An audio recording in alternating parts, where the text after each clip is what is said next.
तो हेलो दोस्तों, आज आपका एग्ज़ाम कैसा हुआ। आशा करूँगा कि आज आपका एग्ज़ाम बहुत अच्छा हुआ होगा। तो आज हम बात करेंगे राजस्थान और हिंदी का सॉल्यूशन पेपर मिलेगा।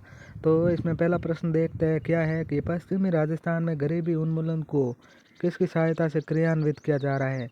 तो इसका आंसर होगा सी, विश्व बैंक की सहायता से। देखते हैं अगला क्वेश्चन कौन सा है। अगला क्वेश्चन हिंदी से संबंधित क्वेश्चन आ चुके हैं कि निम्नलिखित में से निरर्थक का संधि विच्छेद होगा। ये विसर्ग संधि का होगा। इसका आंसर होगा डी, निहि प्लस अर्थक। और 23 नंबर क्वेश्चन क्या कह रहा है कि निम्न में सु प्लस उक्ति संधि होगी। तो इसका सही आंसर होगा सी, सुक्ति। यह ऐसा लिखा जाएगा, सुक्ति।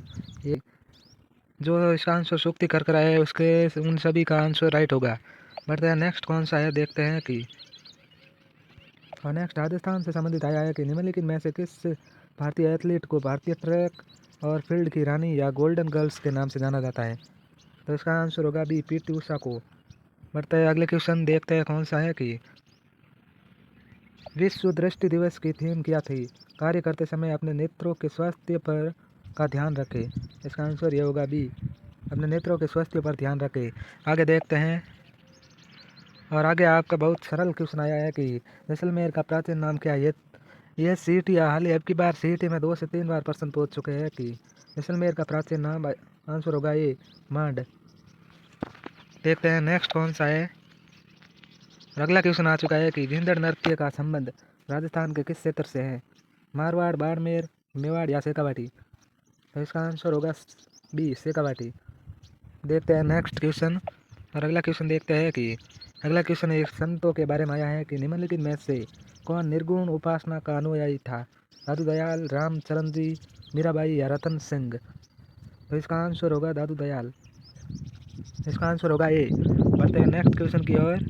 और अगला एक और आ चुका है कि 2011 की जनगणना के अनुसार निम्नलिखित में से राजस्थान के किस जिले में साक्षरता दर सबसे कम है। तो इसका आंसर होगा सी, सबसे अधिक पूछा जाए तो अब आपके सेकंड पारी में मेरे हिसाब से ये पूछा जाए कि सबसे अधिक साक्षरता दर, तो आप करके आ जाना कोटा। या आपको पूछ सकते हैं डूंगरपुर की जनसंख्या कितनी है, 900 सबसे अधिक डूंगरपुर की है। देखते हैं आगे, आगे कौन सा है कि आगे दो कथन कह चुके हैं कि दो कथन है कि काली मिट्टी राजस्थान के कोटा, बूंदी, बारा और झालावाड़ जिलों में पाई जाती है। काली मिट्टी में नाइट्रोजन तो पर्याप्त मात्रा में होती है परंतु कैल्शियम की कमी होती है। तो इसका आंसर होगा दोनों सत्य है। अगला क्वेश्चन एक और शानदार क्वेश्चन आ चुका है कि चित्रशाला कला विधि निम्नलिखित में से किस स्थान से संबंधित है। बूंदी, बीकानेर, जयपुर या कोटा। तो इसका आंसर होगा ए, बूंदी से संबंधित है। और एक और क्वेश्चन आ चुका है कि निम्नलिखित में से सिंधु नदी की सबसे बड़ी सहायक नदी है। तो इसका आंसर होगा चेनाब। जो छात्र डी करके आए हैं उसके ये क्वेश्चन होगा सही। और बढ़ते हैं नेक्स्ट क्वेश्चन की ओर। और अगला क्या कह रहा है कि वर्ष 2024-25 में राजस्थान राज्य का बजट किसने प्रस्तुत किया। तो वो है हमारे राज्य के उप मुख्यमंत्री दिव्या कुमारी हैं। दिव्या कुमारी ने बजट प्रस्तुत किया 2022-24-25 का।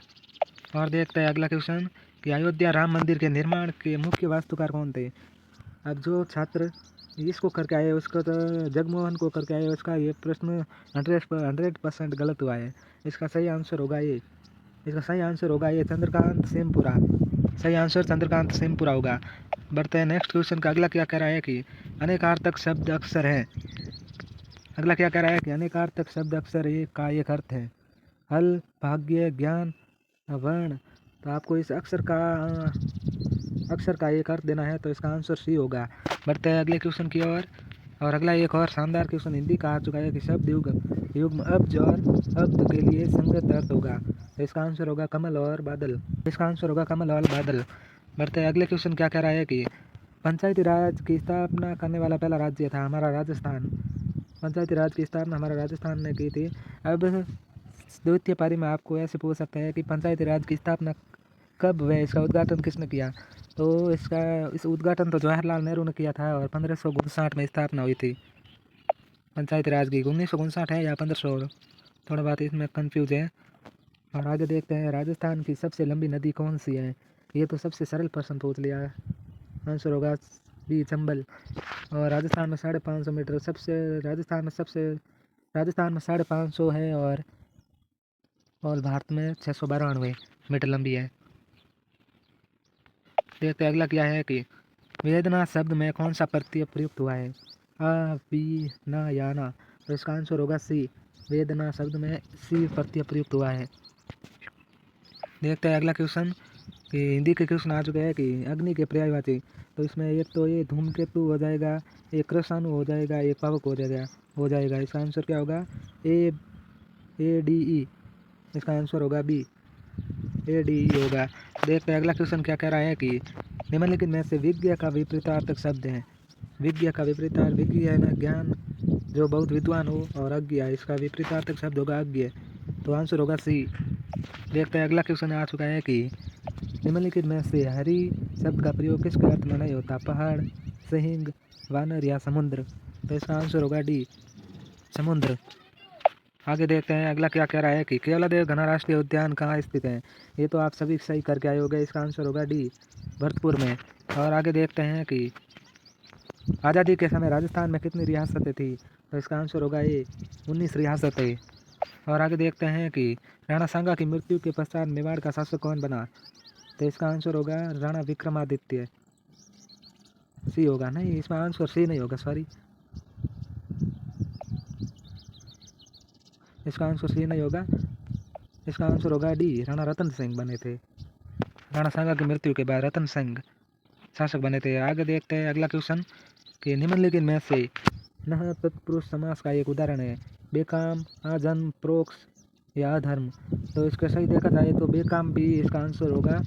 ये इस क्वेश्चन से आपको बोनस मिल सकते हैं, इस क्वेश्चन से आपको बोनस नंबर मिल सकते हैं, क्योंकि इसमें ए भी आंसर है और बी भी आंसर है, अधर्म भी है और बेकाम भी है। नीचे देखते हैं दत्तवीच में कौन सा समास है। तो दत्तवीच में एक तत्पुरुष समास है, तत्पुरुष समास है। इसका आंसर होगा डी। और 109 नंबर क्वेश्चन क्या कह रहा है कि प्रत्युपकार शब्द में निहित उपसर्ग है। तो इसका आंसर होगा डी, इसका आंसर होगा डी। आगे देखते हैं निम्नलिखित में से अरावली पर्वतमाला की सबसे ऊंचा शिखर कौन सा है। डी, सबसे सरल क्वेश्चन पूछा है। तो आज आपको ये क्लास कैसी लगी, सॉल्यूशन पेपर की क्लास कैसी लगी। ऐसे ही पेपर की सॉल्यूशन पेपर की क्लासों को देखने के लिए इस चैनल को सब्सक्राइब करें और इस वीडियो को लाइक करना और अपने दोस्तों को भी शेयर करना, ताकि वो भी इस वीडियो को देखकर अपने आंसर की मिला सके। तो मिलते हैं एक नेक्स्ट वीडियो के अंदर, शाम वाले पेपर में 6 बजे मिलते हैं।